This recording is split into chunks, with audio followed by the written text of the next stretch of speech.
ಒಂದು ಸಂಚಲನ ಆಯಿತು. ಓಕೆ.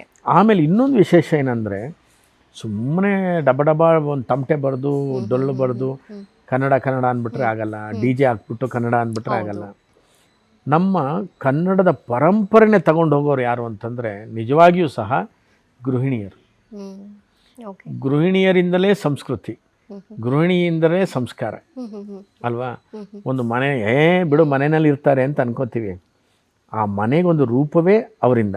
ಇಲ್ಲ, ನಾನು ಇನ್ವಿಟೇಷನ್ ಕೂಡ ನೋಡ್ತಿದ್ದೆ, ಮಕ್ಕಳಿಂದ ಹಾಗೂ ಮಹಿಳೆಯರಿಂದ ಇದೊಂದು ಸಹಸ್ರಕಂಠ ಗಾಯನ ನಡೆಯುತ್ತೆ. ಯಾಕೆ ಅಂತ ಇದೊಂದು ಪ್ರಶ್ನೆ ನನ್ನಲ್ಲಿ ಬಂದಿತ್ತು. ಹೌದು, ಏನಂತಂದ್ರೆ ಮಕ್ಕಳು ಬೇಕೇ ಬೇಕು ಯಾವುದೇ ಕಾರ್ಯಕ್ರಮಕ್ಕೆ. ಯಾಕಂದ್ರೆ ಮುಂದಿನ ಪೀಳಿಗೆಗೆ ನಾವು ತೋರಿಸೋದಕ್ಕೋಸ್ಕರ ಆ ಮಕ್ಕಳನ್ನ ನಮ್ದೊಳಗೆ ಸೇರ್ಕೊಂಡಿದ್ದೀವಿ.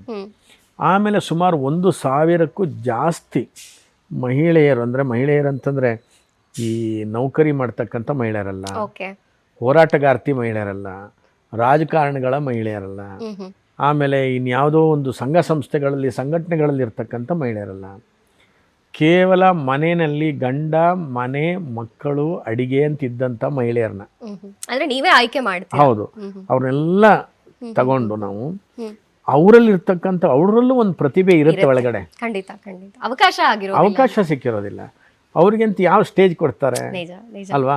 ಅವ್ರಿಗೆ ಆದಂಥದ್ದೊಂದು ವೇದಿಕೆ ನಿರ್ಮಾಣ ಮಾಡಬೇಕು ಅಂತ ಹೇಳಿ ನಾವು ತೀರ್ಮಾನ ಮಾಡಿದ್ವಿ. ಕಳೆದ ವರ್ಷವೂ ಸಹ ವಿಧಾನಸೌಧದ ಮುಂದೆ 1,000 ದೀಪಗಳನ್ನು ಹಚ್ಚಿದ್ದಾರೆ. ಎಲ್ಲ ಹೆಂಗಸರು ಹೆಣ್ಮಕ್ಳು ಯುವಕರು. ಅದು ನಂಗೆ ತುಂಬ ಸಂತೋಷ. ನಾವು ಕರೆದಾಗ ಸುಮಾರು ಒಂದು 4-5 ಸಾವಿರ ಮಂದಿ 7:30 ಗಂಟೆ ರಾತ್ರಿಗೆ ವಿಧಾನಸೌಧದ ಮುಂದೆ ದೀಪಾವಳಿಯನ್ನು ಮಾಡಿದ್ದೀವಿ ನಾವು. ಆಮೇಲೆ ಎಲ್ಲರ ಕೈನಲ್ಲೂ ಸಹ ಈ ಎಲೆಕ್ಟ್ರಾನಿಕ್ ದೀಪಗಳು ಇತ್ತು. ಆಮೇಲೆ ಇವರು 1,000 ದೀಪಗಳನ್ನು ಹಣತೆಯನ್ನು ಹಚ್ಚಿದ್ದಾರೆ. ಅವಾಗ ಅಂದ್ಕೊಂಡೆ, ಮುಂದಿನ ಸರ್ತಿಯು ಈ ಮಹಿಳೆಯರಿಗೆ ಒಂದು ದೊಡ್ಡ ವೇದಿಕೆಯನ್ನು ನಿರ್ಮಾಣ ಮಾಡಬೇಕು. ಒಂದು ಸಂಚಲನ ಆಯಿತು. ಆಮೇಲೆ ಇನ್ನೊಂದು ವಿಶೇಷ ಏನಂದರೆ, ಸುಮ್ಮನೆ ಡಬ ಡಬ ಒಂದು ತಮಟೆ ಬರೆದು ಡೊಳ್ಳು ಬರೆದು ಕನ್ನಡ ಕನ್ನಡ ಅಂದ್ಬಿಟ್ರೆ ಆಗಲ್ಲ, ಡಿ ಜೆ ಹಾಕ್ಬಿಟ್ಟು ಕನ್ನಡ ಅಂದ್ಬಿಟ್ರೆ ಆಗಲ್ಲ. ನಮ್ಮ ಕನ್ನಡದ ಪರಂಪರೆನೇ ತಗೊಂಡು ಹೋಗೋರು ಯಾರು ಅಂತಂದರೆ ನಿಜವಾಗಿಯೂ ಸಹ ಗೃಹಿಣಿಯರು. ಗೃಹಿಣಿಯರಿಂದಲೇ ಸಂಸ್ಕೃತಿ, ಗೃಹಿಣಿಯಿಂದಲೇ ಸಂಸ್ಕಾರ ಅಲ್ವಾ. ಒಂದು ಮನೆ ಬಿಡು ಮನೆಯಲ್ಲಿ ಇರ್ತಾರೆ ಅಂತ ಅನ್ಕೋತೀವಿ, ಆ ಮನೆಗೊಂದು ರೂಪವೇ ಅವರಿಂದ. ಇಲ್ಲ, ನಾನು ಇನ್ವಿಟೇಷನ್ ಕೂಡ ನೋಡ್ತಿದ್ದೆ, ಮಕ್ಕಳಿಂದ ಹಾಗೂ ಮಹಿಳೆಯರಿಂದ ಇದೊಂದು ಸಹಸ್ರಕಂಠ ಗಾಯನ ನಡೆಯುತ್ತೆ. ಯಾಕೆ ಅಂತ ಇದೊಂದು ಪ್ರಶ್ನೆ ನನ್ನಲ್ಲಿ ಬಂದಿತ್ತು. ಹೌದು, ಏನಂತಂದ್ರೆ ಮಕ್ಕಳು ಬೇಕೇ ಬೇಕು ಯಾವುದೇ ಕಾರ್ಯಕ್ರಮಕ್ಕೆ. ಯಾಕಂದ್ರೆ ಮುಂದಿನ ಪೀಳಿಗೆಗೆ ನಾವು ತೋರಿಸೋದಕ್ಕೋಸ್ಕರ ಆ ಮಕ್ಕಳನ್ನ ನಮ್ದೊಳಗೆ ಸೇರ್ಕೊಂಡಿದ್ದೀವಿ.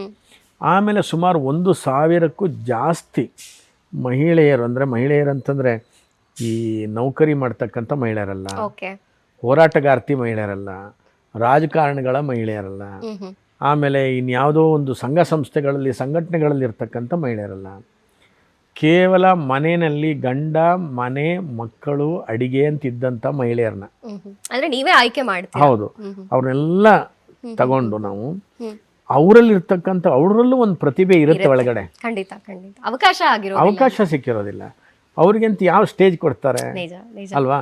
ಅವ್ರಿಗೆ ಆದಂಥದ್ದೊಂದು ವೇದಿಕೆ ನಿರ್ಮಾಣ ಮಾಡಬೇಕು ಅಂತ ಹೇಳಿ ನಾವು ತೀರ್ಮಾನ ಮಾಡಿದ್ವಿ.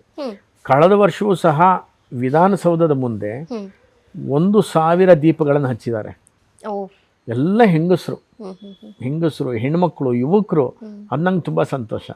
ನಾವು ಕರೆದಾಗ ಸುಮಾರು ಒಂದು 4-5 ಸಾವಿರ ಮಂದಿ 7:30 ಗಂಟೆ ರಾತ್ರಿಗೆ ವಿಧಾನಸೌಧದ ಮುಂದೆ ದೀಪಾವಳಿಯನ್ನು ಮಾಡಿದ್ದೀವಿ ನಾವು.